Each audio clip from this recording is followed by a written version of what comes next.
Hello everyone. In our last video we discussed how to create a class, how to add few attributes to any object, what is the difference between a class variable and instance variable. So in our last video we created two objects and we were manually uh, adding new attributes like name, age, but this is not a best way to do it. Whenever we create class, we try to create it in a way that whatever basic attributes we want to add, we can do that on just object creation. Like here I am creating object, after that I am assigning different attributes like name, age, but I can do this right here. But for that I need to create a special method inside a class. We call it like a constructor, and for that we say it's a method special type, and we have to, it's called underscore init underscore. So this is a method that we have.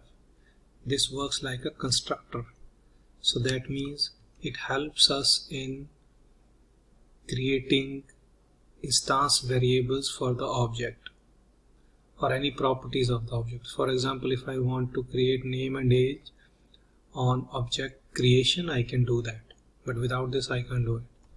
And it's a special method, it's a special instance method, so its first argument is self, and next I can give any attributes that, like for example if I want to give it like this, I can do that, and then I will say self dot name is name and self dot age is age.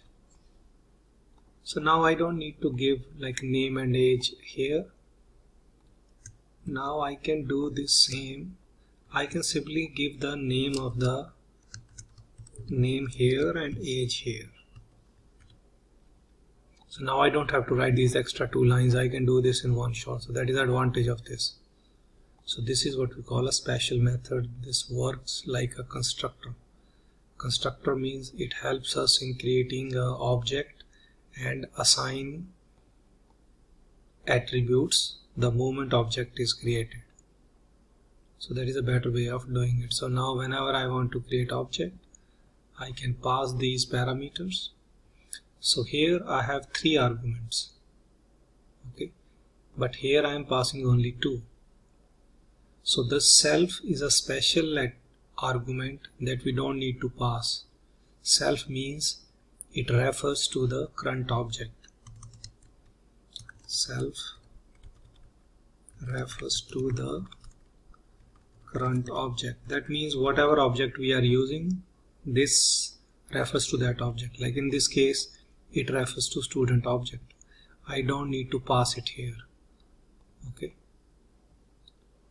So now when I create this, this will work like, I need to rerun this and then it will work. Okay, let me delete this, all of this, so that I can create again. Now here also for student 2, I can simply say me and 23. This will work. So this reduces the number of lines. I don't need to write these lines. Okay, I can do this in one shot here. So this becomes a little better way of. Okay, so this is a special method that we need to define for our class. This student class is a user defined class. So programmer has a full control over it, what you want to define inside this. I defined a class variable. I defined these 2 variables. So this variable is a class variable. These 2 are instance variable. This name and age, they are instance variable. Name, age are instance variable. That means each of the instance of this class, that means object, each object of this class will have its own copy of name and age. But this class variable belongs to all of them. Okay, so that is the difference between name and class variable, which simply means if you want to share any attributes, you can make it a class.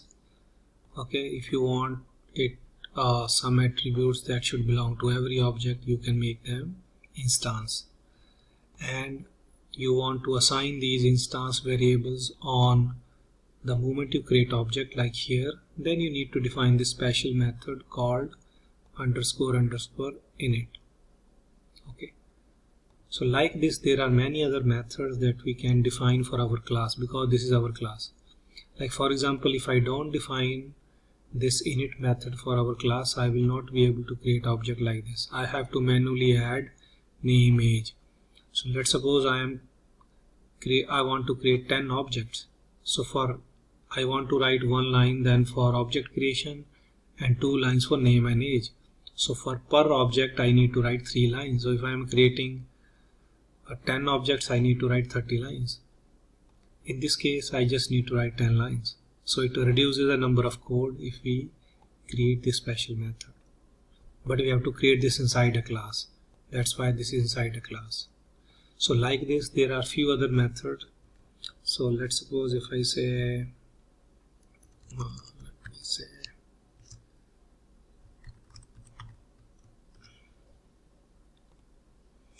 if I use this directory student1, here I can see what are the things that are associated with this. So right now I just use this init method. That means I can define this. Similarly, I will be in the next time going to define this str. Similarly, I can do less than. This is less than, this is less than equals to, this is greater than. Like this, there are many special methods in Python that we can write for our class. This is a class that is user defined. Okay, user is creating class. This is not like a int, string or float, you know. So we can define whatever we want. Define. This is fully in our control. Okay, but whenever we create a class, there are a few basic things we do. Like one basic thing is we create this special method, because it helps us in creating objects. Okay, so if you don't write this method, it will be a little harder to create objects and assign different properties to objects.